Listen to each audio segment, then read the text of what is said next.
Again, amigos, I'm just going to walk you through the Schoology assignment since I can't be there today. So I'm just going to kind of just go through these pretty quickly.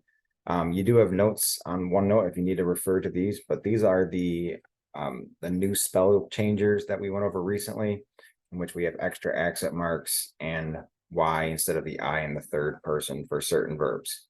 Caer, creer, leer, and oír.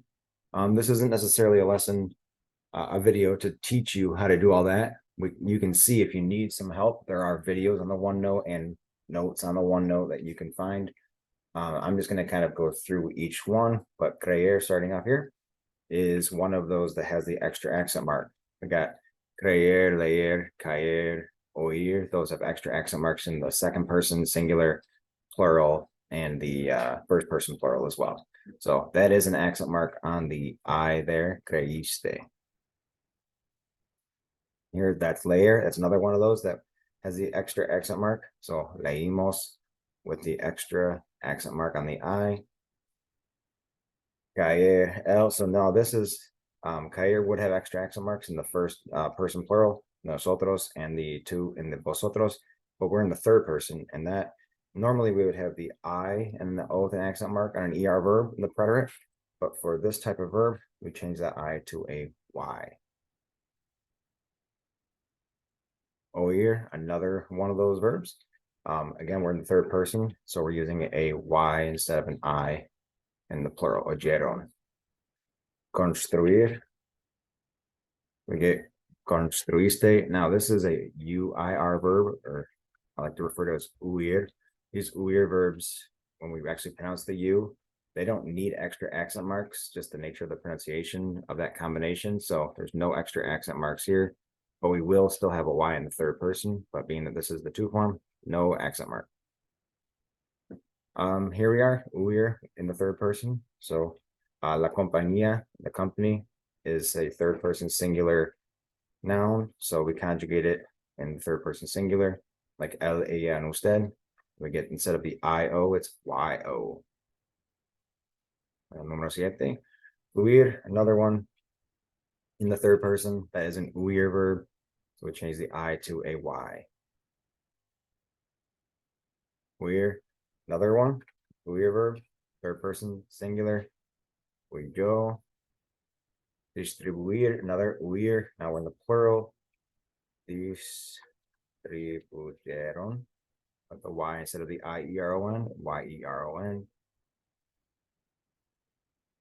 Start. Now we've got a morphing verb. Remember when we think about our order, is it ir, ser, dar, ver, or a morphing verb? That's the first thing.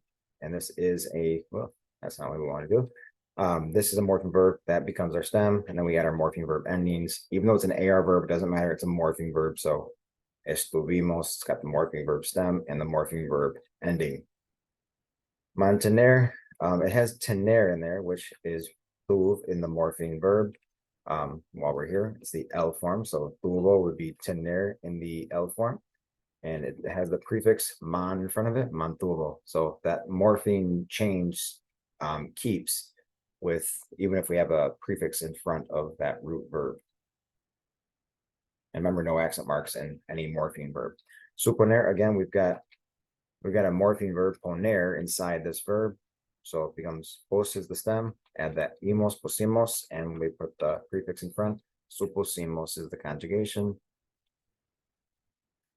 Introducir, so this one ends in ducir, and any verb that ends in ducir becomes duj in the morpheme verb, in the morpheme stem.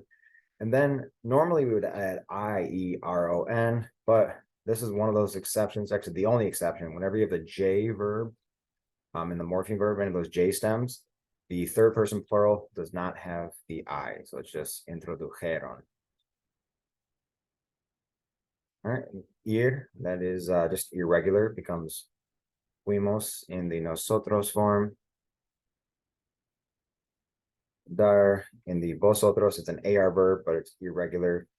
It follows the ER and IR pattern, vistes. And now we're going to do some present tense review real quick. Querer becomes quieres, the stem changing verb. Remember, we're in the present tense. It's an ER verb in the to form, so ES is the ending. Seguir. This is, unless we're in the yo form, we got an irregularity in the yo form, but otherwise, it is just a stem changing verb. I know that U screws us up, but if you have an E to I, that E becomes I, so SIG, and the U is still part of the stem, so go ahead and add that. And then ES because it's the to form. Confiar. Now, we have not learned this, but I'm just going to go ahead and tell you. This one is a weird one. It has an accent mark on the I here because we want to separate those vowel sounds. Confío. When we kind of get a verb like cambiar, it becomes cambio because we stress this syllable right here. Cambio. Cambio. But when we pronounce confiar, we want to actually separate the I and the O here. Confío. It's not confio, it's confio. So we put an accent mark on the I.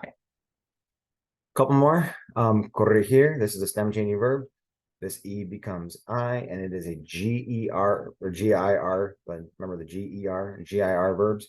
In the yo form, they turn to a J to preserve that sound. So we get corrijo with a J.